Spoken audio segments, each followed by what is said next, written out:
Hi everyone, I'm Dr. Jones, and today we're going to do a really exciting demo. So we're going to be putting on our aerospace engineers hats. I love aerospace engineering, though I'm not an aerospace engineer.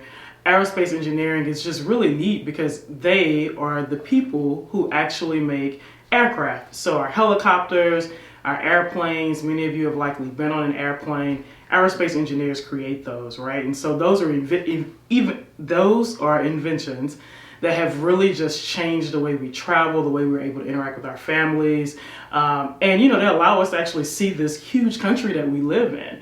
But not only do aerospace engineers create aircraft, they also create spacecraft, right? So they're creating these space shuttles that we see launch when NASA has its launches. Now we're seeing people actually go off into space, private citizens, and so this idea of going into space it's not far-fetched.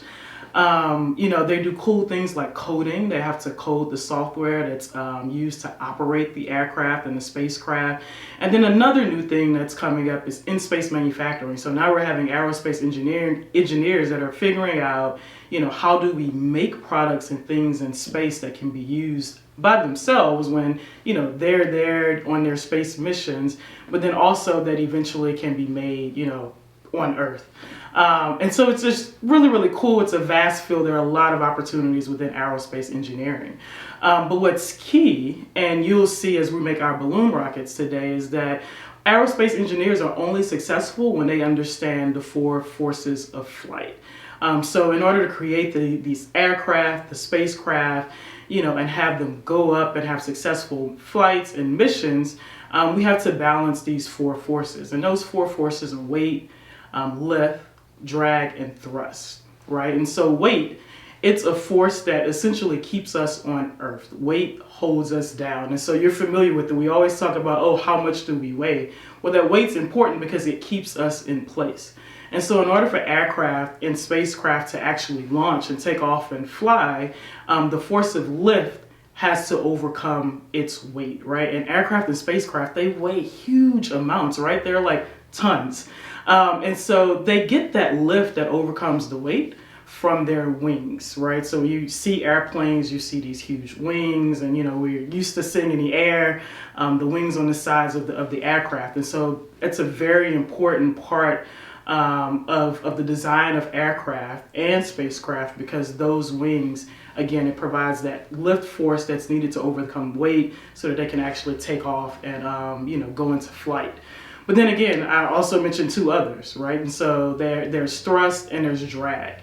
And so drag is this force that's just created by air. So when you think about, I love using the example of if you go out in the ocean, you're at a beach or even in a pool, and you're walking through water, and sometimes it's very difficult to walk through that water, right? Like you feel the force of the water working against you, and that's drag. And so it's air.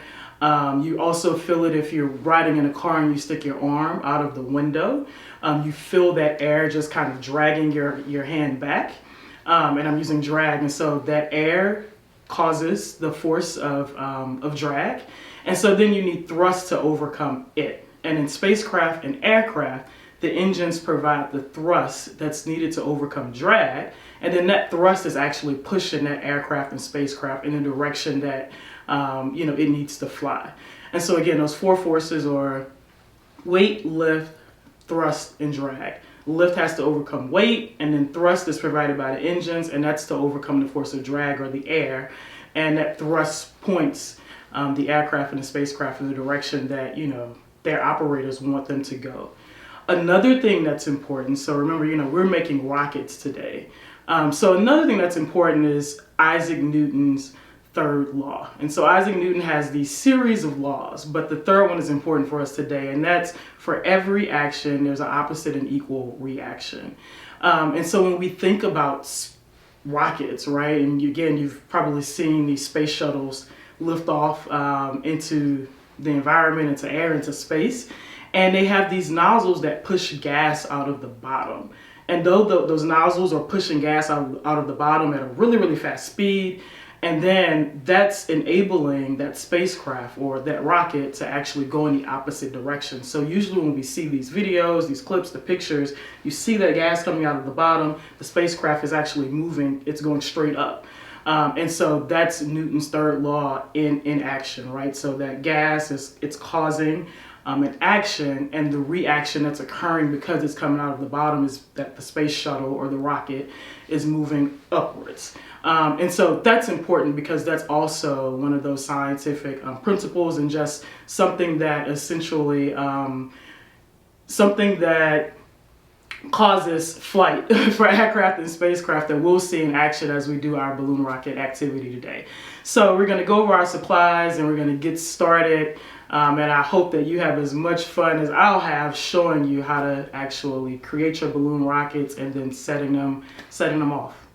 So before we actually build our balloon rockets today, I just want to take a quick moment to go over the supplies that we'll need. And as you see, we do not need many supplies to do this really fun activity.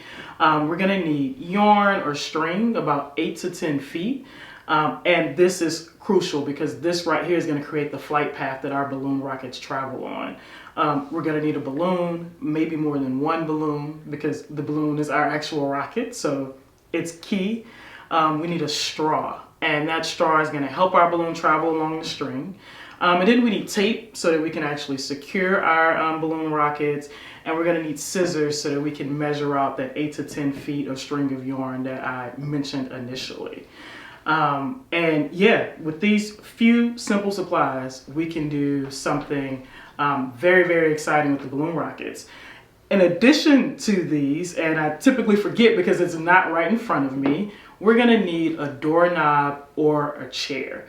And so the doorknob or chair, you can use kind of the corner of a chair or just kind of secure your string along the back of the chair, but we need something to secure the string to, so that our balloon rockets can actually travel along the path of the string.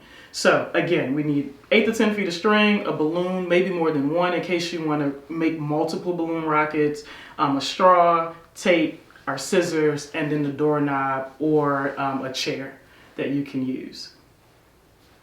And so I'm going to need more than a virtual lab to actually make our balloon rockets. And I have a special testing area for us today, but before we go into that testing area, I'm going to go ahead, we're going to do our first step, and that's measuring our string and cutting it. If you have a ruler accessible, that's excellent, that's great. You can actually just use your ruler to measure 8 to 10 feet of string. If you don't, it's perfectly okay. As you see, I don't have one.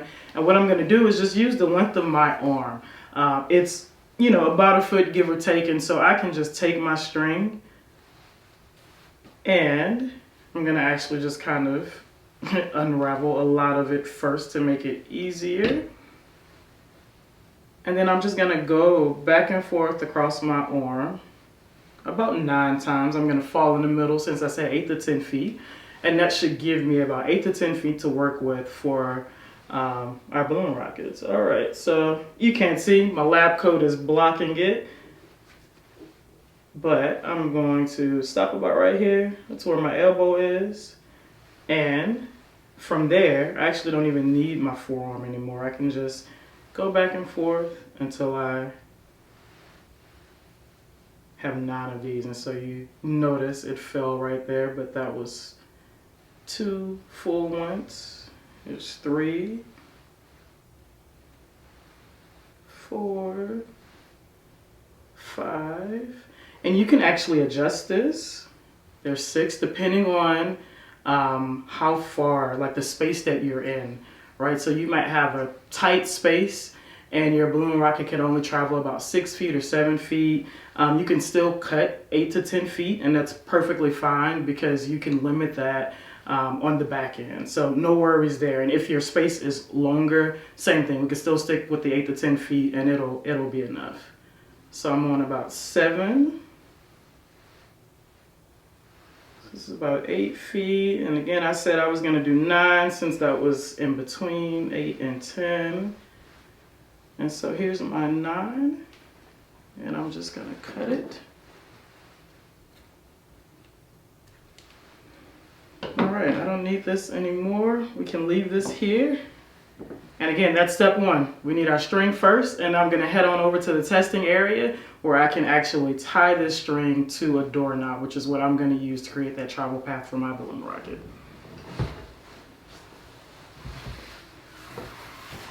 So as you can see, now we're actually in my testing area, and I'm just going to tie the string to the doorknob. Again, you can use the back of a chair, but the door is very accessible to me in my testing area. You want to make sure that that string is really secure. I am double knotting it since the rocket is actually going to, use the string as its flight path. You just want to make sure that that string's not going to become detached. And so you can see I was pulling it tight to make sure that it was attached. You also want to stretch it to make sure that it's secure and tight. And then the next step is to actually grab your straw and put it on your string. Be patient. This can be a little tedious. And so you want to, again, use the part of your string, that side that's not attached to the door. You're going to use gravity and some patience and get that through your straw. And you want to make sure that that straw can move freely along the string.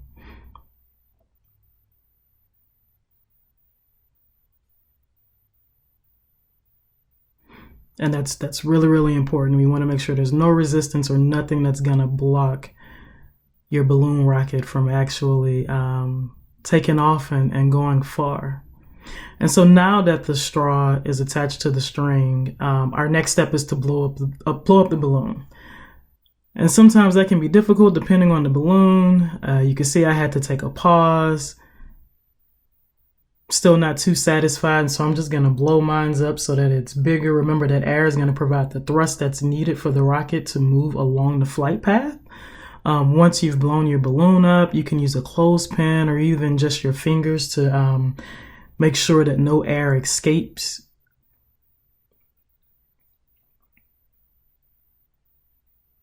And so while you're either holding that with your fingers or using a clothespin, as I've done, go ahead and grab your tape.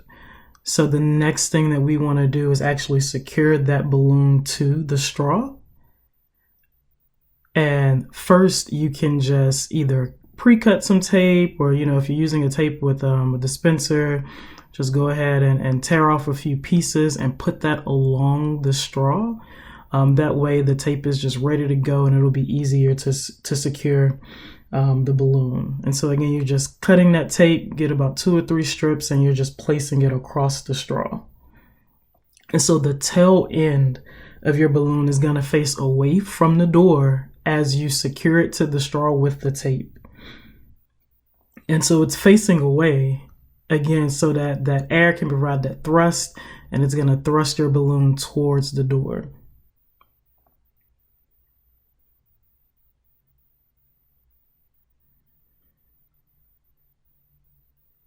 This can take some time. It might be a little bit difficult to maneuver because you're just, using your 2 hands. You're trying to, again, make sure that air doesn't come out of the balloon. So just take your time. And as you can see, my balloon is secured to the straw. The tail end is facing toward me and away from the door. And that way, again, when the rocket takes off, it'll be able to just move towards the door because of Newton's third law. All right, and so now it's time for us to launch. You see my countdown. And my first try didn't go too far. So I'm just gonna blow it up again because that's what we have to do as scientists and engineers, and give it another go. Remember, the amount of air is what's giving us the thrust for our balloon rockets. And so you can try to see what happens if you blow the balloon up really, really big, if you blow it up small. Another thing you can do is just angle that your string, that flight path. What happens if you hold it down to the floor, or what happens if you bring it up high? How does that impact your balloon rocket traveling? All right, and so that time was a much better success. My balloon went really, really far, so it seemed like it needed a little bit more air. Okay, so that was so much fun. You saw my balloon rocket go fast, you saw it go slow, you know, a hiccup here and there, but that's science, that's engineering. Things work, sometimes they don't, but what do? We figure out, okay, why is this not working? And then we try to make it better. I hope you had as much fun as I did making the balloon rockets, you know, with you virtually today. But one thing that we like to do before we close out any session, any science experiment, any fun that we do within STEAM Forward, and that's the countdown, and then everybody yell STEAM Forward. And you got to put oomph in it, right? Like, I can't have just a boring STEAM Forward. Give me all that you got on the count of 3. 3, 2, 1, STEAM Forward! All right, it's been great. See you next time.